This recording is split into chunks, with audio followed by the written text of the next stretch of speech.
Hey music lovers, I'm Tim Nichols with the Christian Rock and Metal Collective, and today I'm going to be showing you the equipment that I use to listen to my Christian rock and metal music. I really enjoy this little space in my house, and be prepared because it's a bit of a glorified closet. I have a family of 6 and don't have a whole lot of extra space, so you're going to see this area, and it's not going to be too glamorous, but it does have some pretty cool stuff in it. One of my favorite areas in my basement is my Petra Nook that I made down here. Really love having all the albums on display. I actually have a quick video of this. I'll put that in the video description in case you want to check it out, but let's go take a look at my Christian rock and metal music cave. All right, y'all, here we go. And this is pretty rudimentary. I have my Always Let the Wookiee Win door stopper, but you come in and it's a very small space, not a whole lot in here.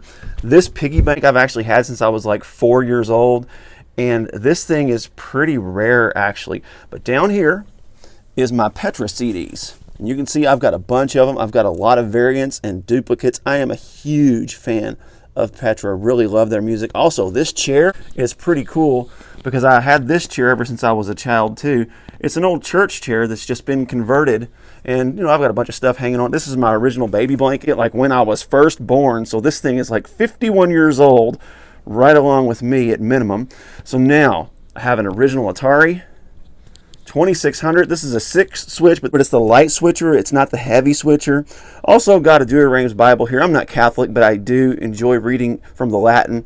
Really cool Striper NIV New Testament. Always thought those were really cool. They threw out in the crowd. I believe this one is from the In God We Trust tour. I've got some Star Wars stuff, but then this is really cool. This is called a sound wagon. Let me know if you've seen any of these. They used to call them vinyl killers because what you do is you put them on top of your vinyl and they spin around and play. It's really funny. It sounds absolutely terrible, but still a little cool novelty piece. I never use it to play my vinyl. And then I've got some stuff that just cards and different things. This is a Vinyl Buddy, by the way. This is what I use to clean my vinyl with.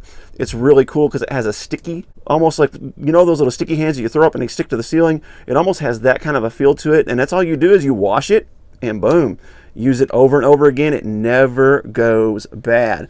All right, so my chair. And now this is new for me. I have 2 turntables hooked up to my system. This is my Audio Technica LP120X USB. I don't use the USB feature, and a lot of times I don't use the built-in preamp. The cool thing about this is it has a built-in preamp, but it has a switch to where you can also go to the preamp that's in the phono stage on your stereo. Now, here's some other cool stuff that I have. I've got some Atari games, and of course, this is my Star Wars. I made these. You just turn them on. Pretty cool. Here's my CD tower, a double CD tower. It holds a ton of CDs. And the first thing is I have some Sansui SPZ99s. These things crank. They're like, they're 15s, and when you take the little grate off, you can see it has some amazing subwoofers, has some mids and highs, and then it has these little buttons to where if you want to bass it up a little bit, if you want to emphasize different speakers. This thing is really slick, and I've not seen any of these other than the ones I have ever out in the wild. It's pretty wild that I found them. And then my vinyl, of course I've got a Laserdisc player as well, but my vinyl I store on these racks. This is actually a T-Nile here. This is the manufactured one, and it has my Theocracy and a bunch of my Ulterium record label stuff on here. And then this one has a lot of my Striper and Petra and different stuff like that. Just really, really cool. But this one I had made in order to mimic that one. And then of course I have this one made too because it stores your vinyl upright. Then over here I've got some of my like Jesus music, like early Christian vinyl. Like I have some Larry Norman, and I have some Chuck Girard love song, some Maranatha worship, and just a bunch of early Jesus music stuff in here as well. And then of course I've got a more modern television, but that's hooked up to my stereo. And I've got some DVDs, I've got some NES classics, and I have the more modern Atari 2600 Plus just to kind of keep from wearing that one out. And then there is my Laserdisc player. It's a Pioneer. It does work pretty good. I've also got a Go Video VHS player that I listen to my cool music videos and my DVDs on with my DVD player. The DVD player is just a modern Sharp. It's actually a Blu-ray player.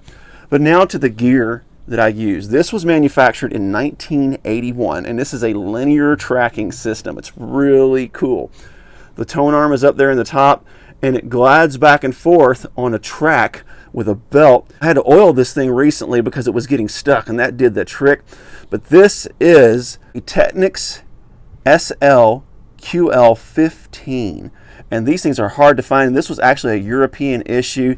Had a little mar on the top, so I just stuck a chaotic resemblance sticker on there. Thought that was really cool.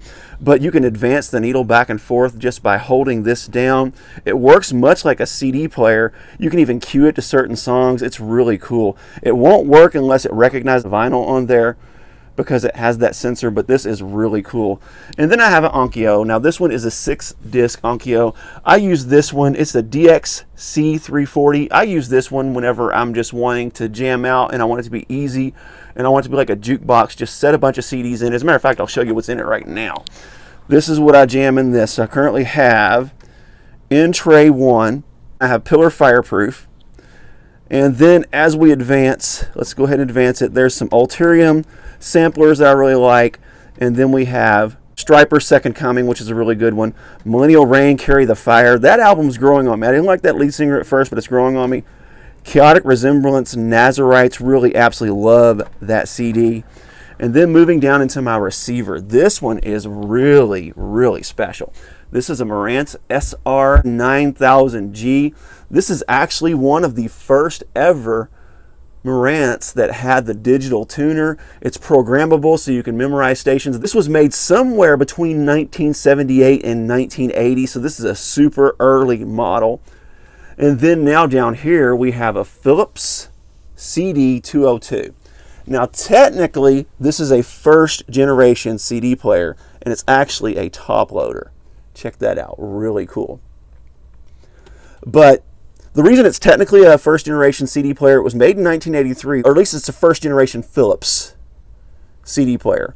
The 100 was actually the first one they made, but this has all the same guts and everything as that one. So technically, I guess you could say it's a generation 1.5, but in theory, it's still a first generation CD player. I love the fact that it's a top loader. This thing is really cool. You advance the songs just by hitting play over and over again, but it's just wild to see a top loader CD. I use this one a little bit more because it actually meshes a little better with this system. That Onkyo tends to overpower my receiver and cause it to clip to where I can really crank this one. And this was manufactured in 1983. And then lastly, going with my cassette player, this is a TIAC V909RX. This thing is absolutely amazing. It sounds incredible. It's a high-end cassette player that was manufactured in 1988, I believe, and it actually comes with a plug-in remote. Check that out. So you plug it in right there, and then you can control it from your chair. It comes with a really long cord. Then, of course, I've got my old school cassette holder. Got a bunch of Petra, got a bunch of Res Band, got a bunch of DC Talk and Stryper. Just really cool stuff. So this is kind of a rudimentary setup, but I've got it on an old school TV stand. You remember when you used to see these roll into the school and you knew it was going to be a good day because they had the TV on top and the VCR and all that? Well, that's what this is all about. So really cool stuff. I'm hoping to build a second system that's more modern to go ahead and put with that. But for now, I have both of these hooked up. I have this one on the phono stage, and then I use this one with the built-in preamp, but it does have a switch that you can turn the built-in preamp off and actually use the phono stage on this, which this has a bunch of stuff hooked up to it. And the way that I kind of extend this is I have this little guy right here. And this is a switch that allows me to switch back and forth between different audio components on a single stage. So that's really, really cool. And that's how I have my TV hooked up and all kinds of stuff. But anyhow, that is how I enjoy my Christian rock and metal music. And I'm telling you, I listen to it loud. I listen to it proud. That Marantz doesn't quite qualify as a monster receiver because it only has 125 watts per channel at 8 ohms. But I am telling you, that thing can make my neighbors enjoy some Stryper and some Petra and some Theocracy. God bless you. Keep calm. Jesus on.